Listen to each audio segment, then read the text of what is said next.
Welcome, beautiful people. We are going to talk to you about the Thunderstorm Generator and our own conversion that we've done on this Briggs & Stratton generator here.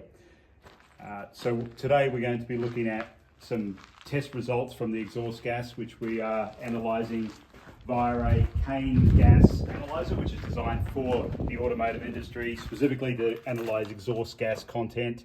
What we're going to be looking for is an appreciable change in results, i.e. improvements, reductions in harmful gases like carbon monoxide and nitrous oxide, and instead an increase in oxygen levels, which we hope to see with the results that we're going to test today, and we have in the past seen them with this generator, so all going well. I'm just going to talk briefly about how the system works. So this is a modified unit. I'll talk you through the basic components.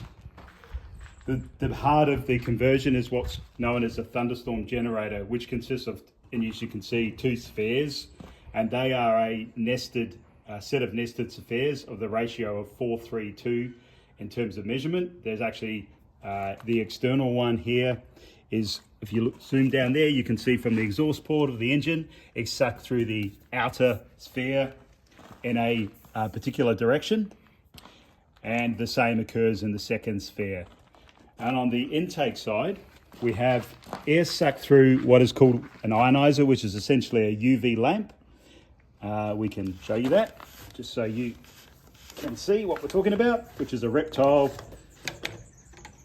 UV lamp, as you can see there. And so that creates the ionized air, or ionized, I believe, argon. That's then sucked through the bubbler, which is essentially a sintered stone, which creates very small micro bubbles that are imploded by the vacuum, or the change in vacuum of the engine.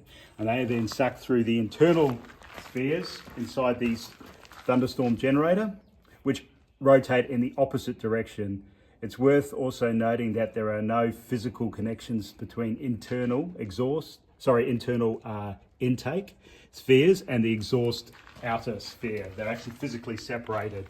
So there's no connection at all. And on the intake side, we have a direct injection in between the carburetor and the engine intake port, and it's effectively a venturi that operates there, which is essentially pulling the ionized plasmoids through from the bubbler through the two spheres into the intake of the engine. So we're going to see how this works. We're going to do some tests. And hopefully, well, we expect to see some good results. Just to point out, we do have a load for the engine, which is a standard 1,000 watts of halogen lighting, so two 500 watt globes there. As you can see, we've had to make some changes to accommodate the particular introduction of the Thunderstorm Generator on this particular engine. So it's heavily modified, noting that this is a bit of a prototype and one that's been used for testing. So we will crack on and get into doing some testing. So we hope to share some good results with you all. So thank you.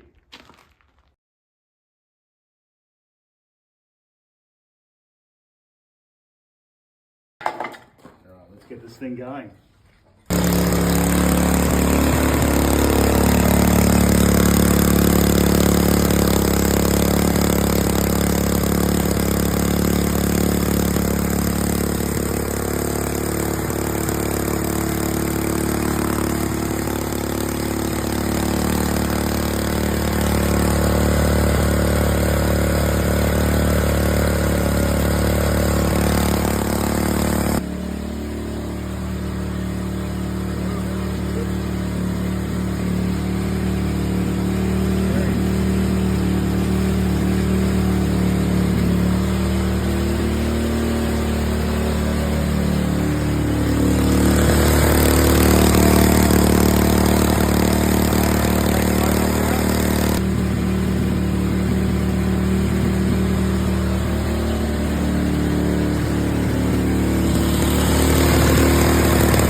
Ready?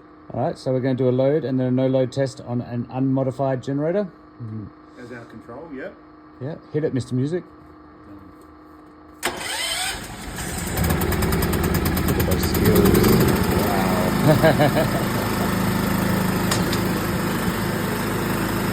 Right, so no load first. What's that? No load first.